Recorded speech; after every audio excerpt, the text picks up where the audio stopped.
Welcome back to my garden here at Glebe Cottage in the autumn. I love this time of year. All the colours are beginning to merge together. It's almost as though somebody's taken a great big paintbrush, must have been Mother Nature, and swished it across the whole scene. And yet, here and there are these blobs of brilliant colour, which let you know that autumn is well and truly here.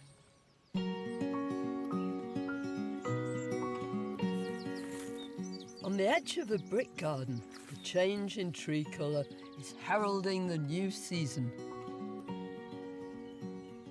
This is my beautiful bird cherry, Prunus padus colorata. It was the very first tree in the whole garden to come into leaf in the spring and then to come into flower soon afterwards. And very appropriately, aptly I suppose, it's the very first tree to start losing its leaves now in the autumn. And as they fall to the path and you walk along, they start to crunch. It's just such a beautiful sight. There's something so romantic about autumn and autumn colour, and yet at the same time, something very melancholy.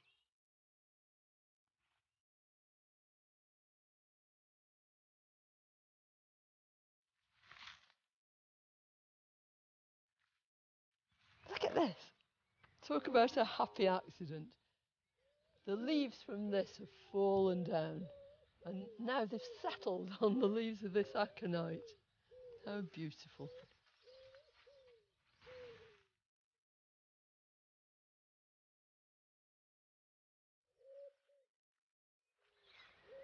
But the plants above all others, which really let you know what time of year we've reached, are the grasses. They're everywhere. Earlier in the summer, you hardly notice them at all, but now it's their time. There's so much to say about grasses, and we'll come back to them later, but first, there's a job I've been wanting to do for ages. The pigeon's serenading me again. So this is a very exciting moment because way back in the spring I took some basil cuttings from this beautiful orange dahlia. To take the basil cuttings I use my sharp knife to detach healthy young shoots, making slanted cuts almost down to the tuber. Then I push them into a pot of compost that contained sterilised loam and loads of grit for good drainage. 5 out of 6 of them have rooted, so that's not a bad success rate. And really I should have potted them on by now. But I've been waiting for you to come back because I was so excited to see these roots. So when I ease this out of here, if you come right down this stem you can see where I cut it, and then here it started to make a tuber. It's great, and they're already starting to make buds. Now normally when you take cuttings, the object of the exercise is to make as many plants as you can. So you'd pull them apart, give them individual pots and grow them on like that. But I've left it quite late, so I'm not going to separate them. I'll simply pot them as they are into a big clay pot so they can grow on together.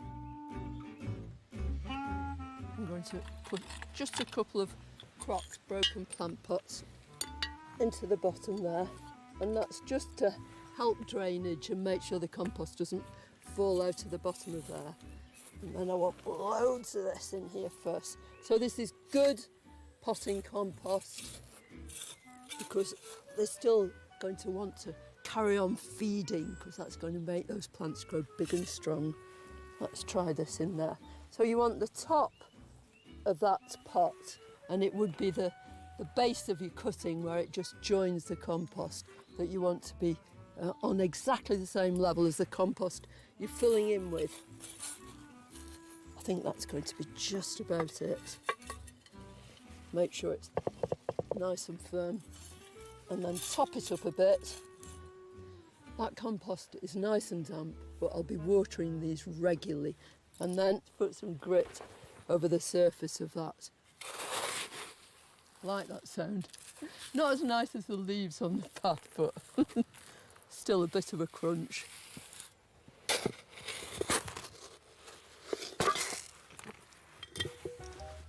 If you need to pot on your rooted cuttings, use crocks to help drainage in clay pots. Use a good quality potting compost and water regularly. Perfect kind of weather for potting up dahlias. A really beautiful sunny day.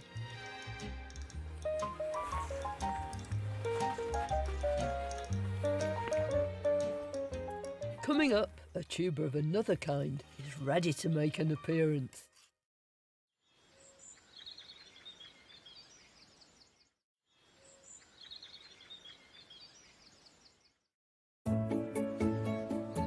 The arrival of autumn brings with it an abundance of delicious edibles, ripe for harvest, and I'm dying to get on with it. I suppose you could call this the productive hub of the entire garden. It's my vegetable garden, and we've grown all sorts of different things in here.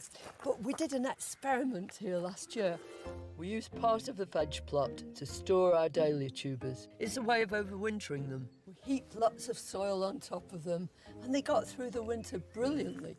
The time came for them to make way for my seed potatoes, so I dug up all the dahlias and potted them up.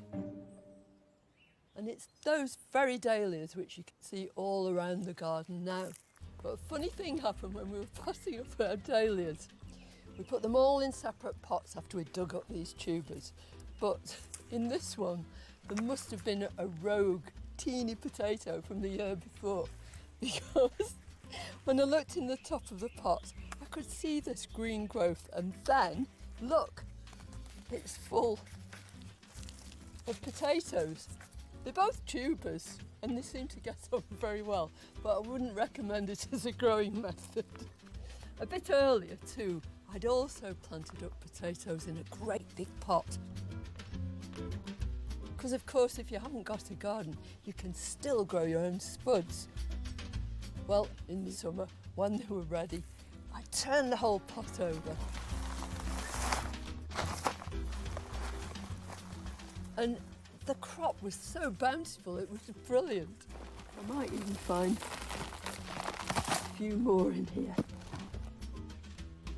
But now it's time to really go to town and harvest these potatoes that are in the ground, and I can't wait to see. There's something very, very exciting about it. You've seen all this green growth come up, it's all died down, and underneath the ground is where the treasure lies. Look at that. That pheasant that absolutely terrorised the garden and everything in it in the spring is down there. We've just started putting bird food out again, so I think immediately he's moved back. Cheeky thing.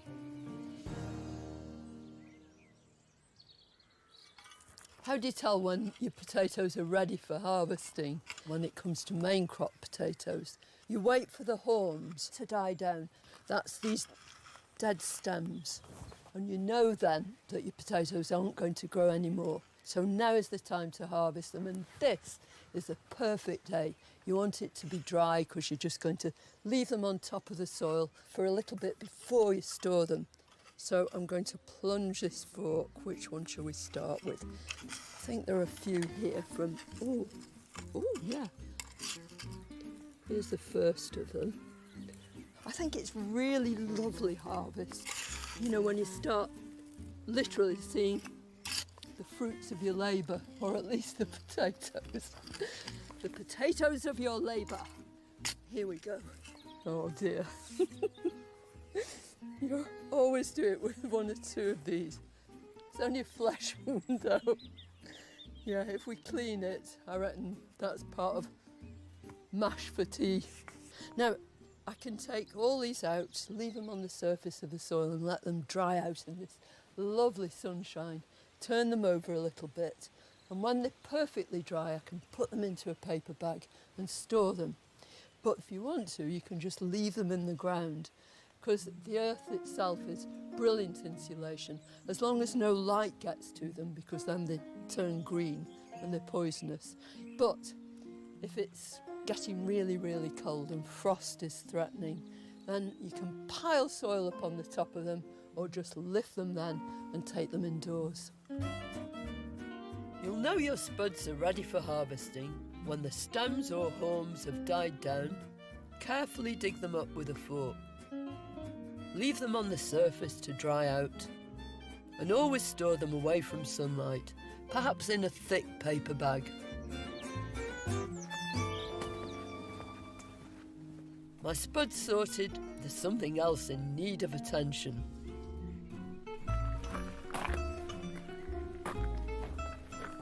Oh dear, what's happening? Not only has something happened to my courgette, but it's raining too. Never mind. These courgettes have been brilliant. We put these in sort of May time and we've been cropping them since midsummer. And they're still going strong. Not quite as strong as they were, but a couple of these fruits have gone rotten at the end and I'm going to actually cut them off. But another thing has happened to these. Although the leaves at this end are really bright green and still got that lovely marbling on them, at the back of the plants, the foliage looks completely white. Very ornamental, but in actual fact, it's a sign of mildew. And it's all down to sort of uneven watering conditions. And of course, we've had very, very dry weather, and now we've got rain. It's an aesthetic thing. It doesn't affect the crop at all. Well, I want to take some of these leaves off because I really think it's going to help those fruit ripen. And of course, the autumn's progressing. There's less and less daylight. I can come right down to the main stem. Use sharp secateurs. That's it. I think I'm really going to go to town on this plant because it's also exposing the growing tip of the plant. And you can see down here all these new baby courgettes just coming along brilliantly. Timber. One more here. See, it's even affected the stalk on this one, but it hasn't affected the fruit.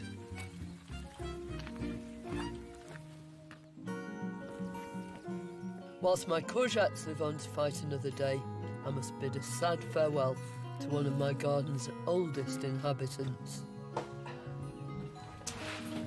Oh. This is my lovely greenhouse. It's grown so many plants, thousands and thousands of them in its time. But I'm going to say goodbye to it because I got a brand new one. A couple of things, though, are left behind. These Nicotiana that have seeded themselves into the bench. There's a bit of love in the mist in the middle here too. And I'm definitely going to leave these. I can't possibly take this down until I've saved some seed from them. This is Nicotiana Langsdorffii with these long lime green bells. And this is its close cousin. It's called Mutabilis because the flowers change from white to pink. There's a bee in here just doing its work as we speak. So even more seeds. I'd be really, really sad to take this down, but it's going to be going to a good home. It's been a real friend.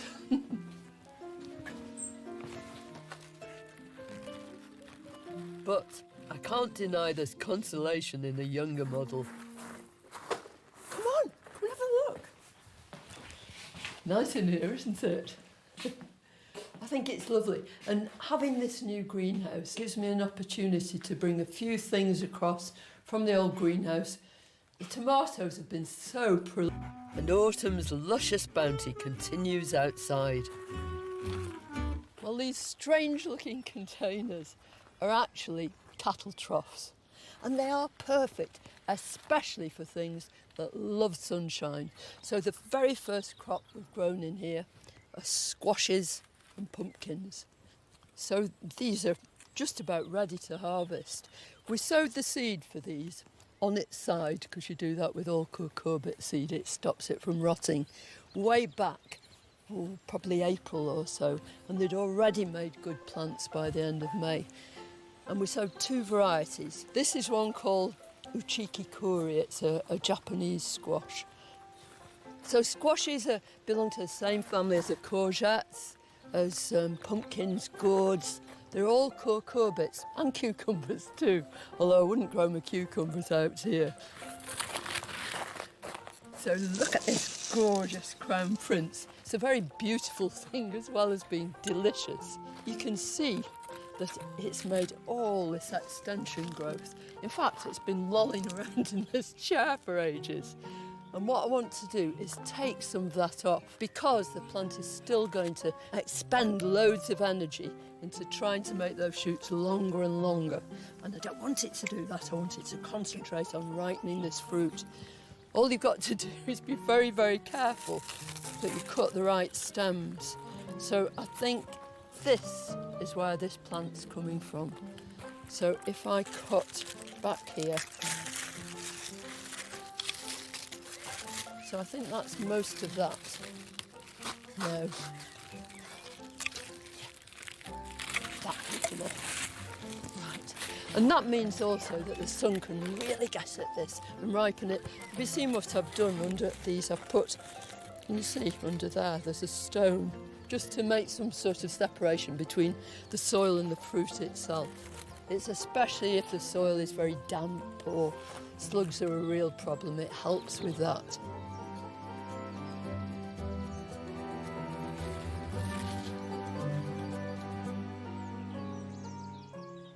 So I'm going to harvest this lovely Uchiki Kuri. But the interesting thing about this one is, here's the stem which has made this lovely squash. But then if you go further down the stem, there's another one.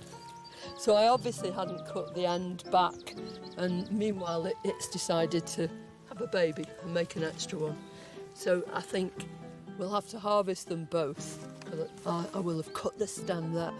And what you do when you're harvesting any squash or pumpkins, don't cut this supporting stem that goes directly into the fruit, because if you do, it can rot during the winter and go right back into the inside of the fruit. So I'm going to separate it first of all from the plant. Oh! And now I've got that stem, and I'm going to make a little sort of T-junction here. There and there. And that means that I can come along here, because this is totally detached now. There, cut here. So, do a bit of weightlifting, I think. It's so gorgeous and it's so autumnal. To harvest pumpkins and squash, don't cut the supporting stem. Instead, create a T-bar shape to prevent rot.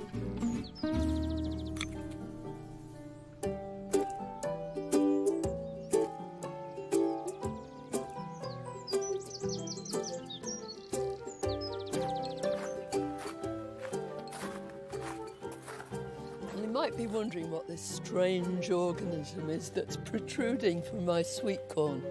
It's very, very simple. It's actually a crisp packet, not just any old crisps either. This is chili flavour, and the reason it's growing from this sweet corn is to deter the deer that were intent on eating them. So if I take it off, you can see the damage they've started to do. And so far, it's really worked. Corn is just such a lovely plant to grow. It's a grass of sorts, a kind of cereal. People suggest that you plant it in blocks because you get good pollination in that way. What happens is that these up here, you can see the pollen on that. That's the male flower, and that pollen falls down onto these tassels. These are the female flower. This is a sort of ovary, if you like, and this is where that corn is made. When they're really, really brown, you can peel the outside away and drop them into a pan of boiling water with a bit of salt in it. And they only take about less than 10 minutes to cook. Take them out and smother them, not in chili crisps, but loads and loads, lashings of butter. back you go.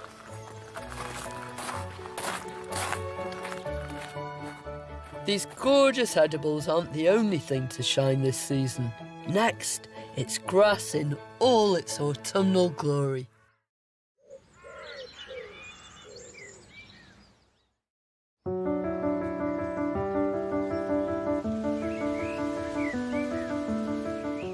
It's in the autumn that one group of plants begins to take over the limelight. It's at this time of year that we really begin to notice grasses. Walk along any road verge, under any hedgerow, and there they are, with their biscuity coloured stems and their beautiful, soft, wafting seed heads. They're an incredibly diverse group of plants too, mainly because they've evolved to suit every situation. You get grasses that thrive on the top of mountains, right down into bogs, by the seashore, absolutely everywhere. They cover about 2/5 of the world's surface. You couldn't be more successful than that. For humankind, they're extremely important. I mean, where would you be for your daily bread without them? At one time, the only grass we'd ever see in our gardens would have been the lawn, for kids to play on or to set off our beautiful borders with this green swathe. But times are changing. Over the last few decades, grasses have really gained in popularity as an ornamental feature in our garden. They bring something that no other plant can. This lovely softness, this waftiness, this sound and the feel of the wind, especially the autumn breeze, running through them and creating a whole new atmosphere. Back at Glebe Cottage, our diverse conditions allow for all manner of grasses to thrive. In some places it's very sunny, and in some it's really, really well drained, but in others it's damp, and others shady, and it means I can grow a huge range of different grasses. When we're choosing grasses, it's vital to choose something which is going to thrive in the situation we want to put it in.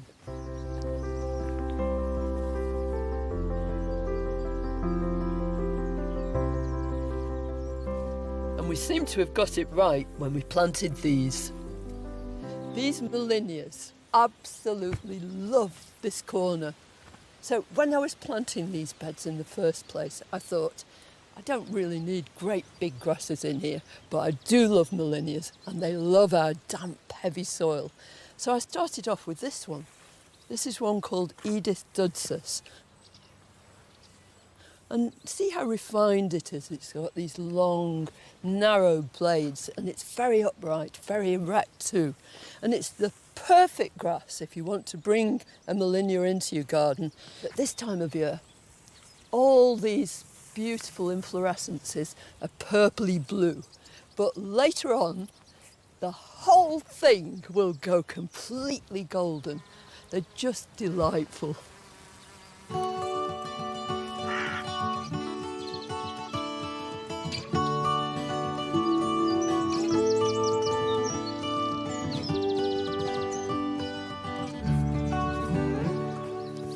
This grass positively twinkles, doesn't it? With the light coming through its seed heads. It's got lots of common names, this. It's called pheasant grass. It's extremely popular here and really does very, very well. Seeds itself all over the place. And it's an evergreen grass. So once these flowers and seed heads have gone, this lovely mound of beautiful foliage will remain. And one of the great things about it is that if you want more, you can grow it very, very simply from seed.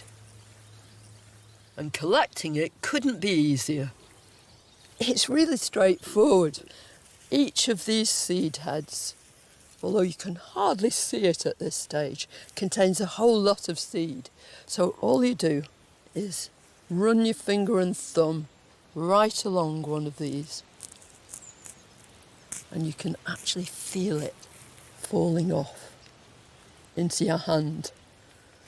Bring with you an envelope, a paper bag, whatever it is, and just drop that seed. into the bag. I want some more.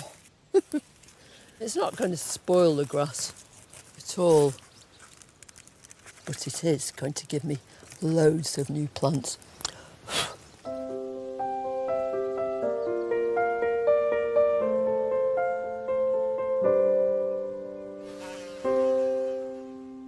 Some people think that grasses are no good for wildlife, but although their flowers aren't pollinated by insects, they're wind pollinated, the pollen flies for miles. Nonetheless, particularly at this time of year in the autumn, they provide homes, venues for all sorts of creatures. Look at this spider on its web here. It's going to eat round this bit of leaf that's fallen on the top of it so it falls through, and then it'll re-sow it and put it back together. And it's time for me to sow my grass seed. So all I've got is just regular seed compost in a half seed tray, because I think these are the best things. You don't get too many seedlings then if you use a full-size tray, but you can use a pot, anything at all. Winnowing is something you associate with people who have been reaping corn, separating the grain from the chaff. But you have to do it with your seeds as well. You have to make sure that they're as clean as can be. So if I tip this out, I've got loads of seed, but I've also got some dross, some debris. So that's from that seed head. But the seed is heavier than all that stuff it was sort of wrapped up in. So all you do is just blow it away, and you're left with the seed, lots and lots of it, and then you can sow it. A pinch at a time, just slightly above the surface of the compost, around the edge, and then into the middle. We want these all to grow up and have a bit of space to develop before they get pricked out and potted separately. And that's it really, so some grit on the top, both to hold the seed in place and just try and put any weeds off. She's seen it all before, haven't you? But it's very nice to have your company. And then just cover the whole surface of the compost with grit. So easy, so straightforward. And those will germinate very, very rapidly within a few weeks or so. If you want to give it a go, blow the dross away from your seed, then sow it on the surface of seed compost, and make sure you give each seed plenty of space to flourish. And here are some I prepared earlier. I think Hackanaklaw has to be my favourite, but this is a close second, this Nassala tenuissima. And I'm really looking forward to putting these little plants in that we've grown from seed. Eventually they'll waft, just like this.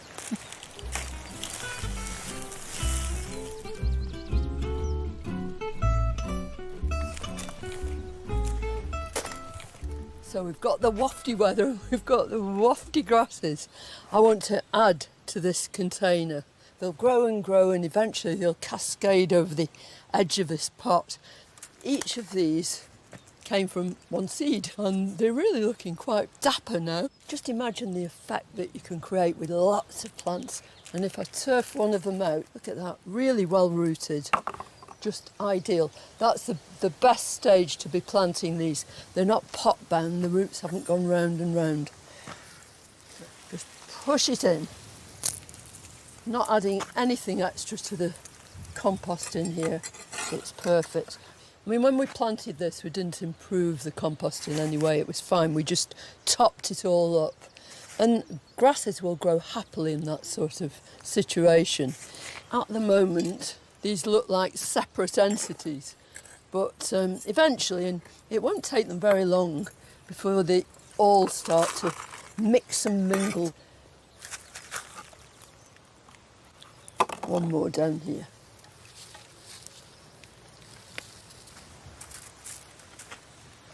think that looks really quite nice, and it'll look even better in a few weeks.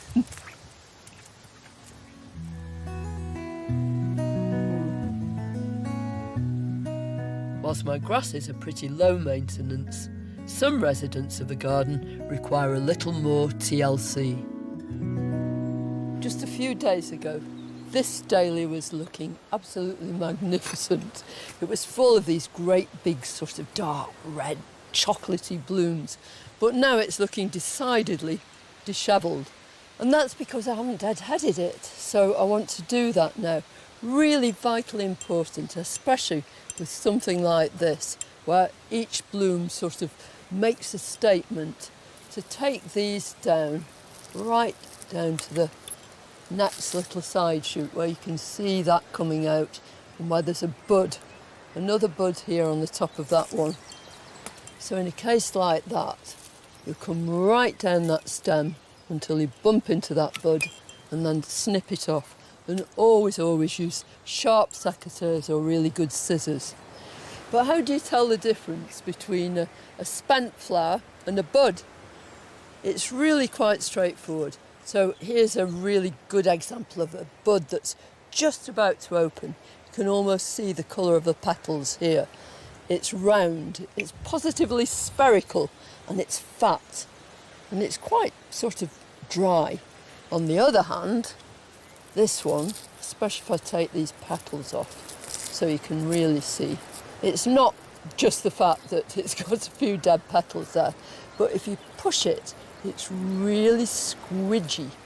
And that's because all those leftover petals inside are just on their way out. So I want to take that one off. The whole object of the exercise is to remove these unsightly heads and just make absolutely sure that every one of these buds which are just coming through get an opportunity to be just as good as the ones that were here last week. I apologise for my secateurs. They're quite squeaky, but they are very sharp. When individual dahlia flowers are on their way out, find the squidgy spent buds and cut the stems where another bud is emerging. And always use sharp secateurs. Autumn can bring with it a lot of goodbyes, but sometimes you get a lovely hello. Isn't this just magnificent? A couple of months ago you could hardly see anything at all. And then gradually these shoots came up. But once they get going, then they absolutely zoom. And this is a hedychium. It's a hedychium called Tara. And the common name for them is ginger lily, because they're very closely related to the ginger, the root ginger that we use in our cooking. In fact, you can actually grow those roots, put them into a pot, and you'll get a plant not as magnificent as this, but one with these glorious leaves. But with this one, it's the flower, isn't it, that really, turns you on. They're all just waiting to open. But this was the first.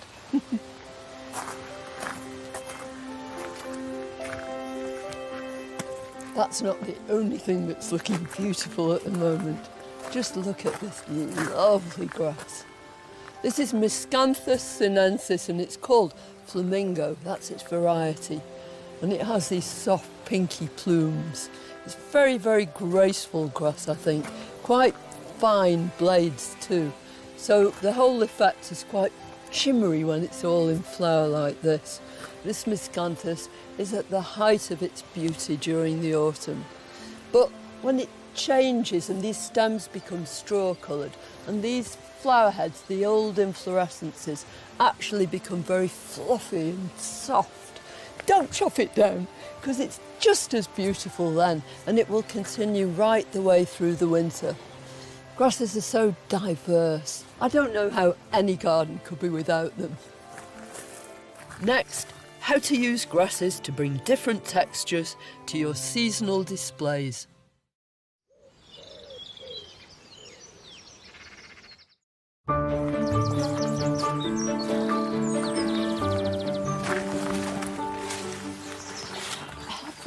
look, there are signs of the changing season. I mean, this lovely Cercidiphyllum here, its leaves are golden already. You can see through the branches too. And what you can't see is what I can smell. I can detect this gorgeous aroma. It's positively delicious. It sort of smells of burnt sugar, and it's everywhere in the air. And this lovely cornice that was filled with these big white bracts with tiny flowers in the middle. All those bracts have gone, and in their place are these beautiful berries. Green at first, but now actually turning red. Autumn's well and truly here.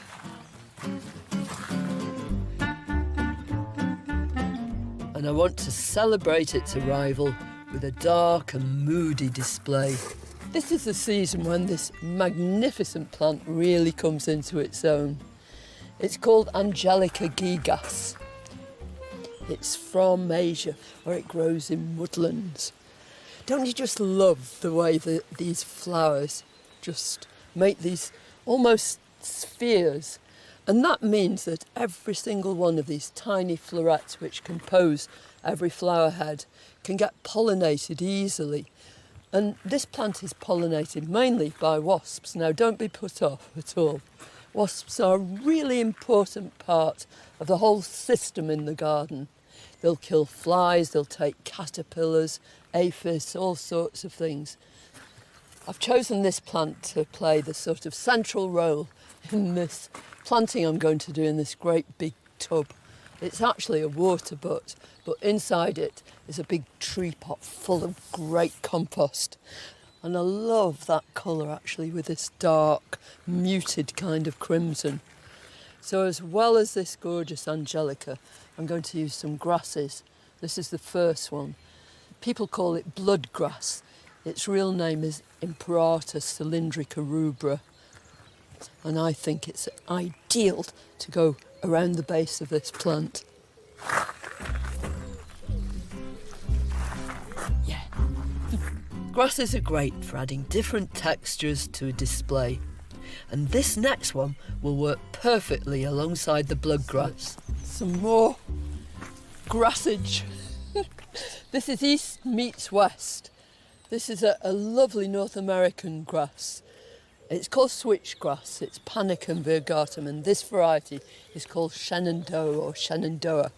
I adore these grasses at this time of year because it's now that you get these tiny twinkling sort of seed heads on it, and then all the leaves turn from very glaucous bluey green, tipped with red and crimson. It's going to go beautifully with that Angelica, I think. Yeah. Can you see that? Decent root there. I don't really need to take any of it out at all. It's going to settle in beautifully. So I'm going to put this one right in the front. Look at those colours together, aren't they just right? Yeah, you couldn't have painted it, could you? Now from a bloodgrass. This grass, I've never ever seen it flower. You grow it for its foliage, and this is how it spreads. It just sends these little rhizomes under the ground and up it'll come. This switchgrass is very light and airy. It never takes over. It really does mingle well. I think we'll have that one on this side.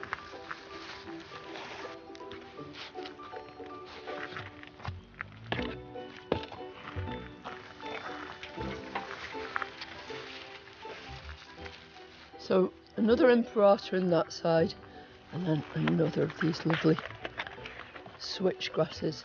Now I'm grasping it around the base of the stems.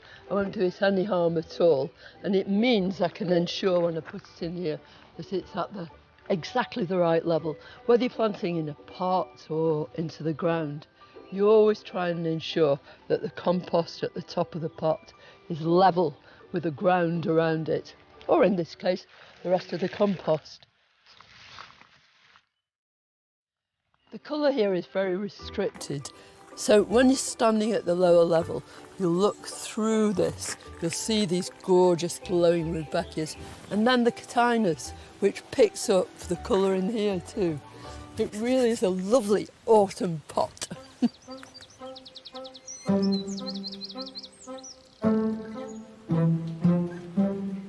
One of my very favourite things about this time of year is getting to do my food shopping in my own back garden. I think there's enough for you too.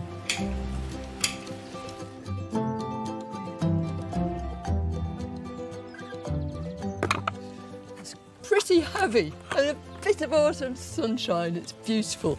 So welcome to my harvest festival.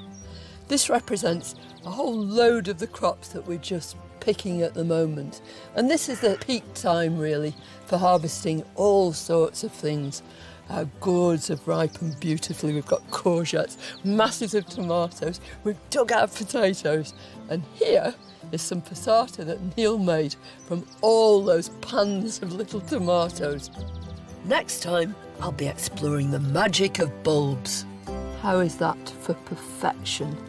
This tall stem and this great white chalice. And showing you a family of flowering plants that no autumn garden should be without.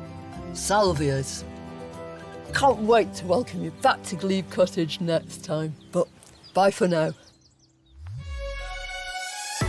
And Carol's back again next Thursday at 7. She was the royal refugee with a shattered childhood. Marina of Greece, the Forgotten Royal, is brand new Saturday at 8. And it's the Grand Dame of Luxury Heritage Trains next as Bill Nighy takes us on one of the world's most scenic railway journeys. The new series continues.